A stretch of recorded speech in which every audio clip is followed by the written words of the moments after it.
Hello and welcome back to my channel. My name's Stephen. I'm a traditionally published fantasy author. Today I'm doing another realities of being a traditionally published or self-published author, part 2 if you like. I did one of these previously giving some home truths, and there were a few dislikes because some people were unwilling to accept the truth. So once again I'm doing a new one of these, and I will no doubt see some people who just don't want to face reality.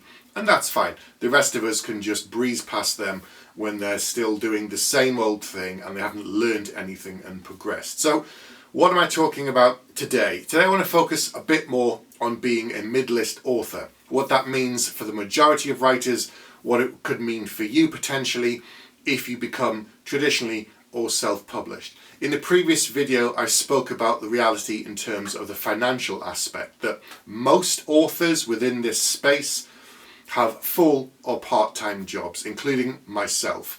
And this has come up again because a thread on Twitter from author Delilah S. Dawson, she spoke about this, the fact that she is a midlist author despite having a #1 Times best-selling novel where she did something with Star Wars. However, that wasn't her first novel, and while she can have that on the front cover of all of her books going forward, that doesn't guarantee her success or high sales in the future, which I thought was a really interesting point that some people probably don't realise. It's a great banner to have on your book, to have on the cover, to say, look, I was a Times bestseller or a New York Times bestseller or a London bestseller, wherever it might be, and that's a great strapline for people to read it on the front and go, oh right, okay, it's done well, this author has done well at some point.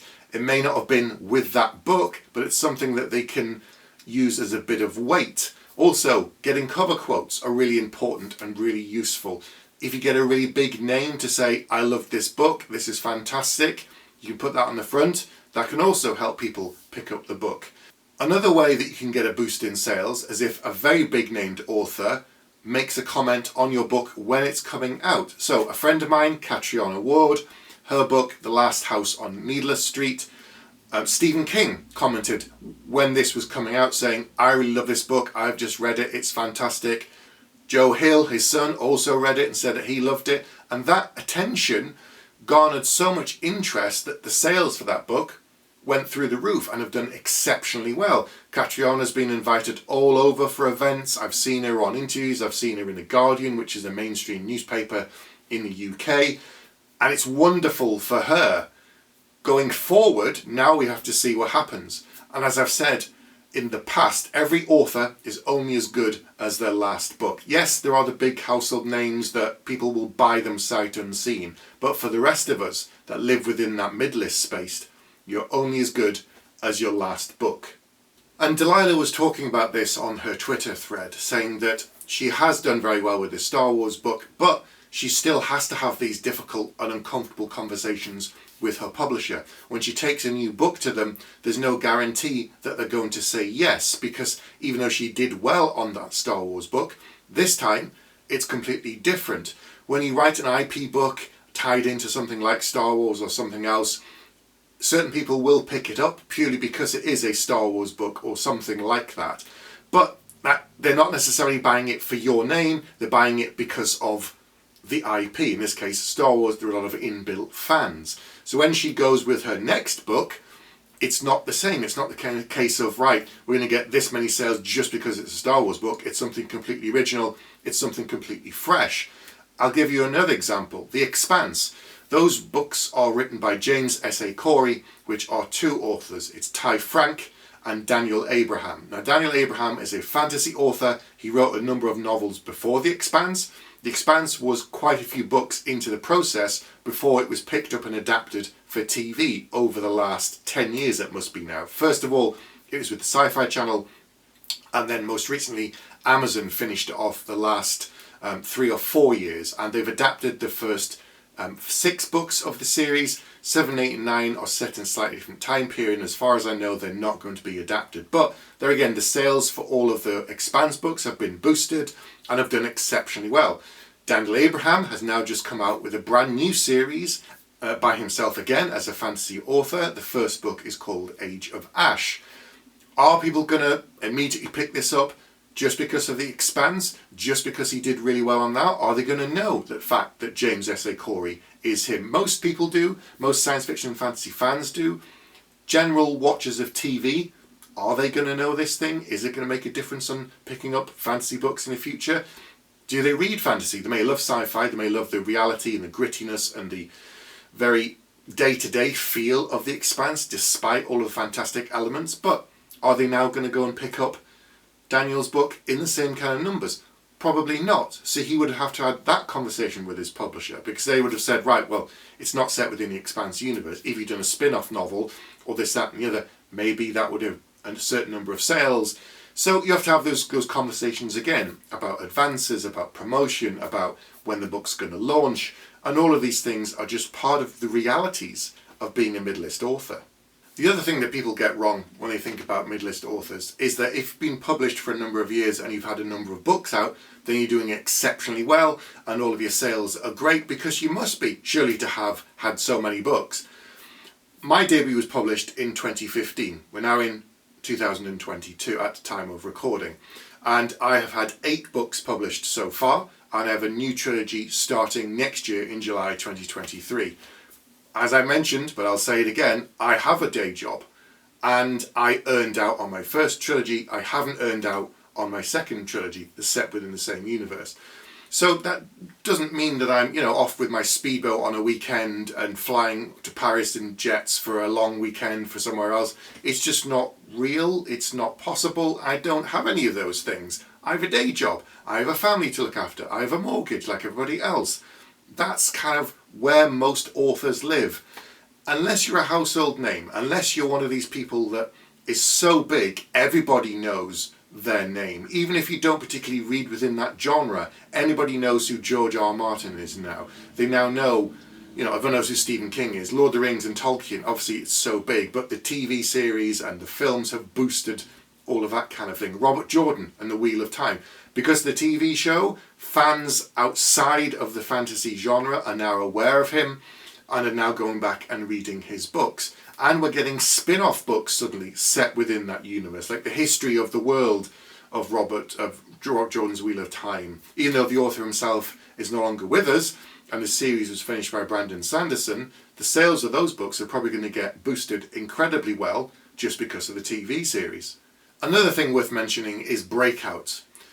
A lot of authors, when they get that first deal, when they have an agent and then they get a first book deal, they're really excited. They think it's going to change their life. And to some degree, it will. If you've been chasing this, if this has been an ambition of yours to be traditionally published for a long time, and suddenly you get this, then it is a dream come true. It is fantastic. But my life didn't dramatically change thereafter, and for most authors, it doesn't either.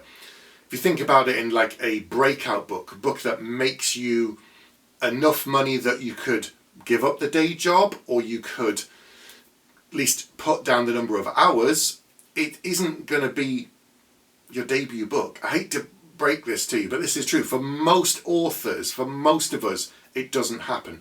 And someone catalogued a list recently on Twitter talking about how many books it was before they had this kind of breakout book. And Holly Black, it was something like her 12th novel, and Samantha Shannon, it was her 5th novel, and so on. And a number of others that have fallen into this same kind of thing.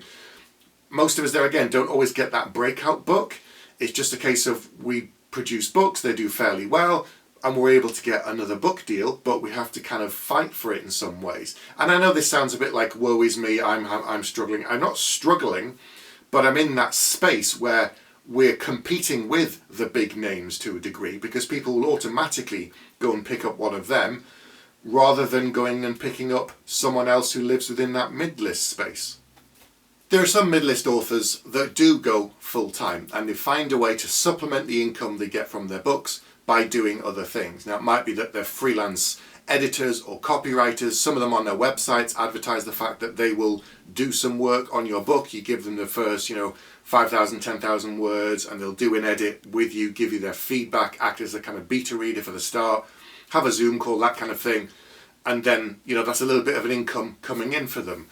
Other writers provide things for their fans. They have a Patreon where they give them sneak peeks and access to information, news about what they're working on, Maybe they ask them to be beta readers on their material. Maybe they sort of give them short stories and all this sort of stuff. And it's just a way to kind of generate a community, get some interest in their work, give something back to the fans, but also it's another source of income.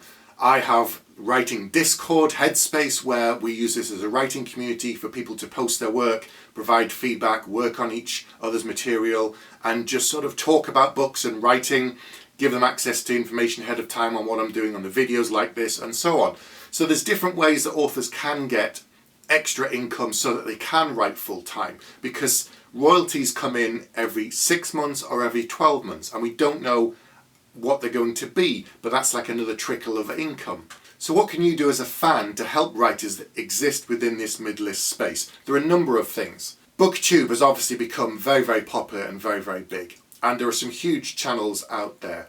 Reviewing books online, whether it's on YouTube, whether it's doing a blog, whether it's on social media, talking about midlist books. That's how you can help the writers.